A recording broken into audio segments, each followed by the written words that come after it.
Audio disclaimer spoken. Warning, warning. This episode contains graphic violence, gore, and mature themes intended for adult audiences only. Scenes of blood, death, and supernatural horror may be disturbing. Listener discretion is strongly advised. This story is strictly for ages 18 and above. Episode 2, Reflections of Terror. It had been months since Paige's death, yet Clayton Milton was a shadow of himself. In the quietest moments, the memory of her corpse flickered in his mind, sending his heartbeat into violent, erratic thumps against his chest. The image was unbearable. Her empty eye sockets, thick blood cascading from them, her face marred as if brutally stabbed. Horrifying, disgusting, unforgettable. He held a glass of champagne in his left hand, watching the bubbles froth and pop, the sound soothing yet taunting in its triviality. Seated on a plush sofa in his expansive, impeccably furnished living room, he waited for his sister, Lucinda. Tonight, he would take her to Paige's Club, show her the place that had been closed for 6 months. Since Paige's death, the club remained shuttered. Clayton had arranged for Lucinda to manage it, a plan she had accepted without question. Yet she did not know everything. Clayton lifted the wine glass from the nearby stool, taking a deliberate sip, trying to steady his racing thoughts. "Hey, Clay." Lucinda's soft voice sliced through the silence, vibrating against his eardrums. Lucinda, his younger sister, always captivated him with her beauty. She stood behind him now, wearing a short, sleeveless, body-hugging gown. Her brown hair cascaded forward as she bent slightly, blue eyes sparkling, red lips curving in a teasing smile. "Hey, Lucinda," he said, attempting levity. "Took you long enough." She took the glass from his hand, sipping lightly. "Busy with the kids, you know, but here I am. You should be glad." The drive to Paige's Club was quiet. Clayton slowed as they approached, his mind churning. Lucinda seemed enchanted by the streets, the buildings, the anticipation. He parked in front of the club. The day was cloudless, the sterile road lined with streetlights stretching into the distance. Cars honked and rumbled past, but a peculiar stillness hung in the air around the club. "Do you like it?" he asked, leaning against his white car. Lucinda's eyes darted over the building. "I love this place," she said, imagining it alive at night, bathed in lights, breathtaking. She gazed up at the inscription above the entrance, Paige's Club. "You'll change that name, right?" Clayton's voice was almost a whisper, his mind already racing. But Lucinda's eyes never left the building. Clayton's heart thudded violently, a chill running through him. Something about that name terrified him. "Clay," her voice snapped him back, sharp, piercing, and for a moment he imagined Paige herself. Shaking the thought away, he stepped forward, pressed a few buttons on his phone, and the doors parted. Inside, the club was a vision of glamour. Glass shelves displayed expensive bottles. A large SONY-mounted TV dominated one wall, home theaters surrounding it. Tumblers, wine glasses, rock glasses, every detail screamed luxury. Lucinda wandered, marveling at the snooker table, the open floor, the glimmering disco ball slowly spinning above the dance floor. Clayton watched her, arms crossed, a faint smile betraying his fascination, and then he saw it. A vague figure in the glass enclosure of a shelf, gone in a heartbeat. He blinked, unsure if his mind played tricks. "Any other places to see?" she asked, beaming. "Of course," he replied, struggling to steady his pulse. "Will you be spending nights here too?" "Did Paige usually sleep here?" Lucinda raised an eyebrow. "Often," he murmured. When they reached the passage leading to the washroom, Clayton felt it. A sudden, crushing pressure in his chest, a whirlpool in his mind. Lucinda, oblivious, was admiring the decor. "What's that?" she asked, pointing at a door behind her. "The washroom," he replied, swallowing. He remembered the day he had told her Paige had traveled to North Carolina for a program. Paige had not returned.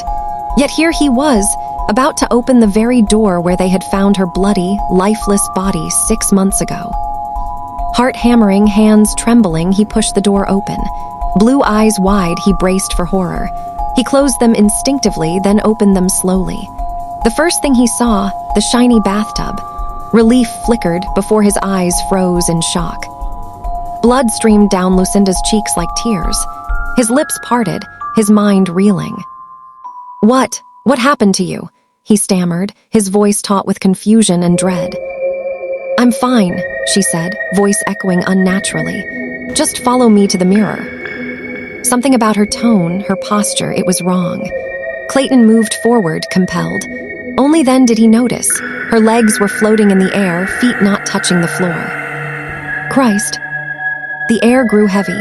Red light reflected off the tiles. Shadows twisted unnaturally. Fear coiled tight in Clayton's chest. Something beyond the living had returned to Paige's Club. "Look in the mirror," Lucinda whispered behind him. "Why?" Clayton froze, dumbfounded. The memory of her legs floating midair, the echo of her voice bouncing through the narrow, lonely passage, left him paralyzed with confusion. He pressed his lips together, his pulse hammering like a drum in his temples. Slowly, he lifted his gaze and cast a trembling, puzzled look into the mirror. A figure shimmered behind him, ephemeral and barely there, making him blink in disbelief. Wasn't that Lucinda, just standing behind him seconds ago? The apparition was dark, faint, and translucent, so ghostly he could see right through it. Its long, thick black hair hung like a living curtain of shadow over its face. Heart-hammering, Clayton watched in frozen terror as the figure slowly lifted its head. Doubt clawed at his sanity. He spun around, but the corridor was empty. Panic seeped into every nerve. A cold dread wrapped around him, icy and relentless. Suddenly, a face erupted in the mirror, ghastly, deformed, drenched in blood. Hollow eye sockets streamed scarlet while black, needle-like teeth gnawed silently. Clayton's mind screamed, run, flee, scream, but the oppressive force pressed around him, chest constricting as if it would shatter. Cold sweat slid down his spine. His heart thrashed violently. Then, without warning, a bloody hand clawed through the glass, wrapping around his throat with brutal, unrelenting force. He gasped, yelped, struggled, until his head slammed against the mirror, blood blossoming across his forehead in a shocking red bloom. "Clay." Lucinda's voice pierced his terror, echoing in his mind, grounding him. His eyelids fluttered. Terror sparkled in his wide eyes. He realized he was seated on the floor, reality contradicting every horrific impression. He gazed up, confused at her standing above him. "Lucinda." "What?" "My phone rang. I realized I left it at the bar, so I came to fetch it," she said calmly, gaze fixed on him. Clay rubbed his forehead with trembling fingers. The mirror, bloodless now, was just a mirror. His mind reeled. I thought you were bleeding." "Bleeding?" she echoed, tilting her head. "Yes," he insisted. You asked me to look in the mirror." "Mirror?" Her brow furrowed slightly. "I never said that. What do you mean?"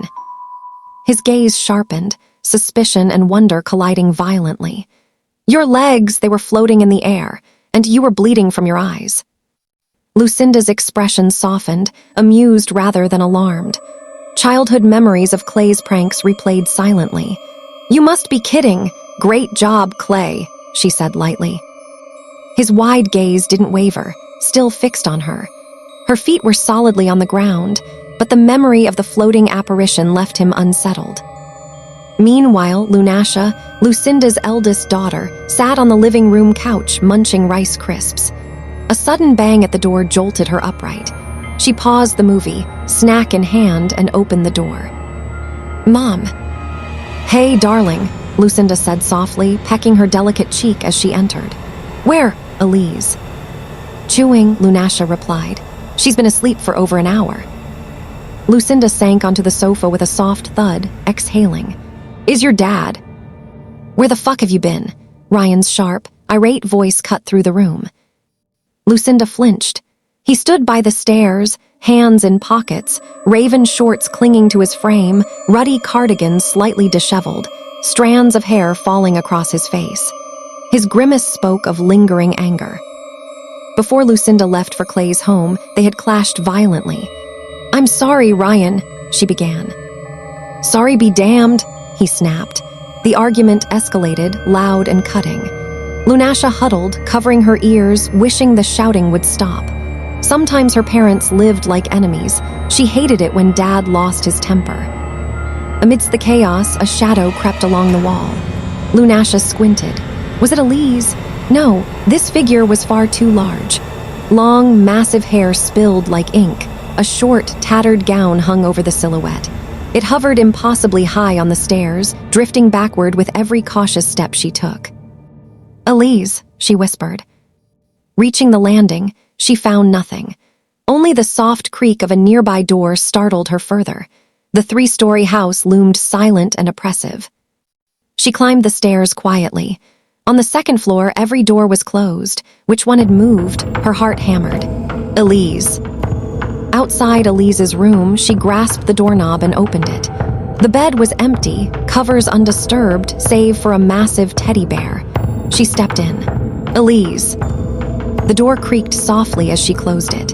Elise, fragile and unpredictable, could do wondrous things, but where had her curiosity led her now? Lunasha opened each door, calling her sister, but silence answered. Finally, in the study, Elise appeared, knife raised, eyes wide, trembling. "Christ, Elise, you scare me," Lunasha gasped, staring at the gleaming blade. "And why the hell are you with that?" I was hearing footsteps," Elise quivered. "Footsteps," Lunasha echoed, hesitating. "No," Elise whispered. "It wasn't me. I saw it on the wall. It wanted to take me." "What wanted to take you?" Lunasha asked, brow furrowed. "It's gigantic and gloomy," Elise sobbed, words dripping with terror. Lunasha knelt, pulling her trembling sister close. Tears gleamed in Elise's eyes. "Nothing's gonna take you, okay? You've got Mom and Dad, and you've got me." As they stepped out, the study door slammed on its own. Both girls jerked back, huffing in fright. Clinging together, they turned and froze. There it was, the shadow. Massive, stretching its enormous, grotesque hands, swallowing them in darkness. Its presence loomed oppressive and suffocating, an unrelenting echo of horror.